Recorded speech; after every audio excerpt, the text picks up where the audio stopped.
قریبی ہیں، آپ نبی سے سفارش کیجئے، شاید اللہ کے رسول آپ کی بات مان جائیں اور اس عورت کا ہاتھ نہ کٹوائیں۔ اللہ کے رسول نے اسامہ سے کہا، آئے اسامہ، اتشفع فی حد من حدود اللہ،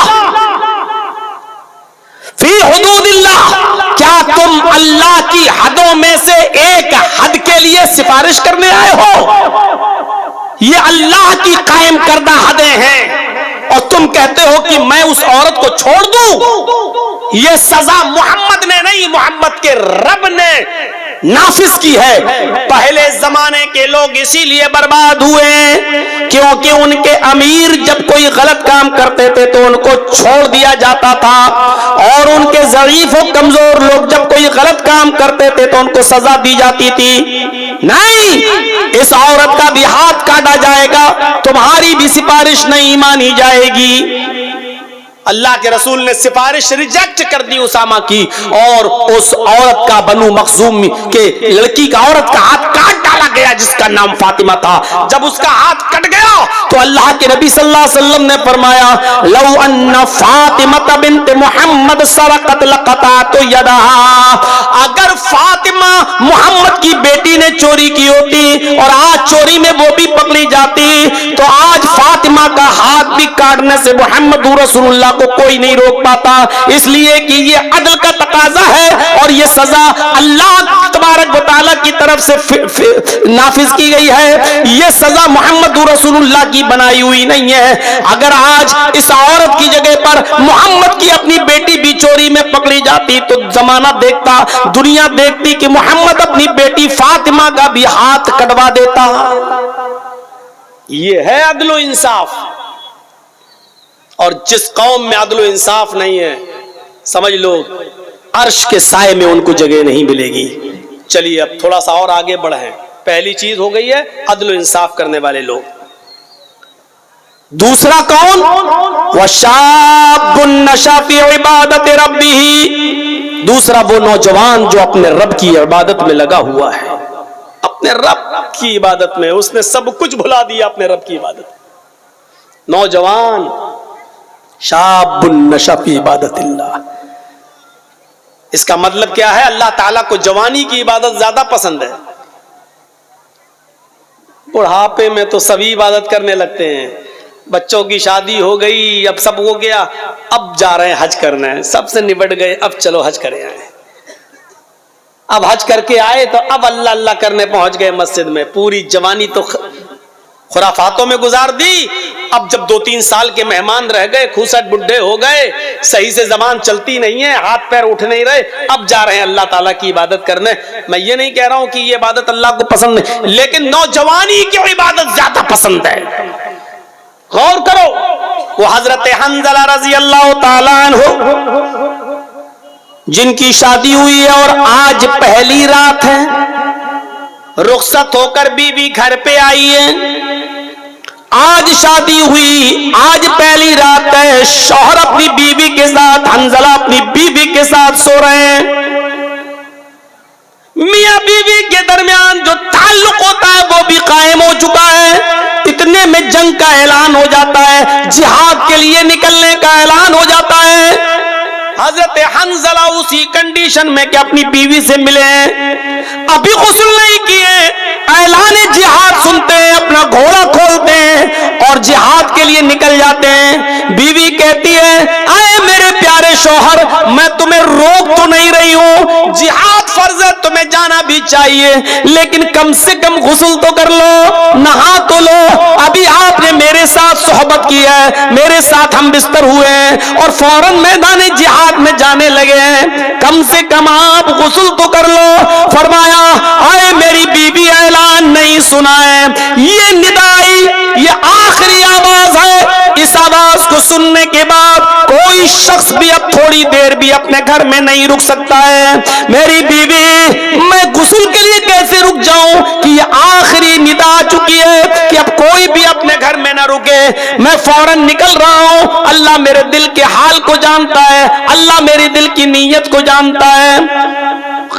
اٹھے، گھوڑا کھولا اور دوڑے اور چلے گئے گئے میدان جنگ میں, لڑے, کئی کافروں کو قتل بھی کیا, لیکن اس جنگ کے اندر خود بھی شہید ہو گئے, شہید ہو گئے. اور شہید کا اصول یہ ہے شریعت میں کہ اس کو جن کپڑوں میں شہید ہوتا ہے, کوئی آدمی اللہ کی راہ میں جب مارا جائے تو انہی کپڑوں میں دفن کیا جاتا ہے, شہید کو کوئی نیا کفن نہیں پہنایا جاتا, شہید کو غسل نہیں دیا جاتا, شہید کی جنازے کی نماز نہیں پڑھی جاتی, ایسے ہی اس کو انہی کپڑوں میں دفن کر دیا جاتا ہے. جب اس کو دفن کرنے کے لیے لے جایا جا رہا تھا تو حنظلہ کی بیوی کہنے لگی, اے اللہ کے رسول میرے شوہر کو غسل دے دیجئے.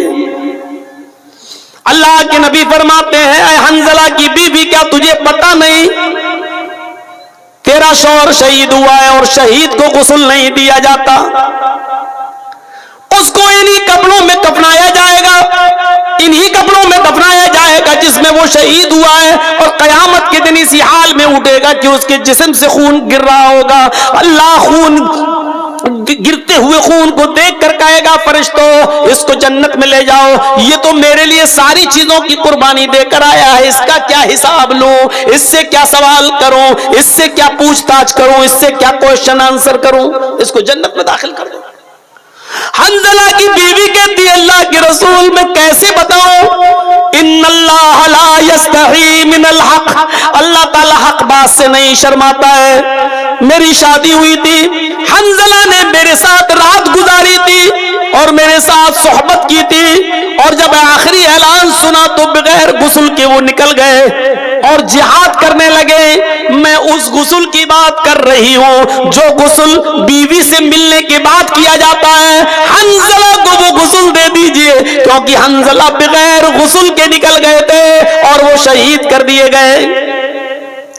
تھوڑی دیر توقف کیا, اللہ کے نبی جناب محمد رسول اللہ تھوڑی دیر رکے رہے اور تھوڑی دیر کے بعد فرمایا, ساتھیو اس جنازے کو اٹھاؤ اور قبرستان میں لے جا کر ان کو دفن کرو, میں بھی چل رہا ہوں. حنظلہ کی بیوی پھر بولی, اے اللہ کے نبی اتنی دیر رکنے کے بعد بھی آپ نے غسل نہیں دیا. فرمایا, اے حنظلہ کی بیوی اپنے گھر جا, تیرے شوہر کو محمد رسول اللہ کے غسل کی ضرورت نہیں ہے. آسمان سے 70,000 فرشتے زمین پر اترے اور ان فرشتوں نے تیرے شوہر کو غسل دے دیا. تیرا شوہر غسیل الملائکہ ہے, فرشتوں نے تیرے شوہر کو غسل دے دیا ہے. تیرے شوہر کو ہمارے غسل کی ضرورت نہیں ہے, تیرا شوہر فرشتوں کے ذریعے غسل دیا ہوا ہے. اور پھر حنظلہ کو دفن کر دیا گیا. میرے بھائیوں, یہ نوجوانی کی عبادت تھی. اپنی پیاری بیوی کو چھوڑ دیا, پہلی شادی, پہلی رات, 24 گھنٹے بھی اپنی بیوی کے ساتھ نہیں رہ پایا, اور اعلان سنا, نکل گیا, جہاد کیا اور قتل ہو گیا, شہید ہو گیا. ایسا نوجوان اللہ کے عرش کے سائے میں ہوگا. وَشَابٌ نَشَأَ فِي عِبَادَةِ رَبِّهِ, وہ عقبہ ابن نافع جس نے اسلام کا پرچم لہراتے لہراتے, دائیں اسلام بائیں اسلام پیچھے اسلام سامنے سمندر, اللہ میں دائیں دیکھتا ہوں تو تیرے نبی کا جھنڈا لہرا رہا ہے, بائیں جہاں جاتا ہوں تیرے نبی کا پرچم لہرا رہا ہے, پیچھے مڑ کے دیکھتا ہوں اور جہاں جہاں تک میں گیا ہوں تیرے نبی کا جھنڈا لہر چکا ہے, سامنے سمندر ہے, اب میں کیا کروں. یعنی اب دنیا میں کوئی چپا باقی نہیں رہا جہاں تک ہم گئے, اسلام اسلام, اب سامنے سمندر ہے. اے اللہ, یہ ہمارے ساتھ 1500 نوجوان ہیں جو گھوڑے پہ بیٹھے ہوئے ہیں, یہ سب اسلام کا جھنڈا لہرانا چاہتے ہیں. میں نے دائیں بائیں اور پیچھے تو اسلام لہرا دیا ہے, تیرے نبی کا جھنڈا پھہرا دیا ہے, لیکن آگے سمندر ہے. اے اللہ, اب میں کیا کروں.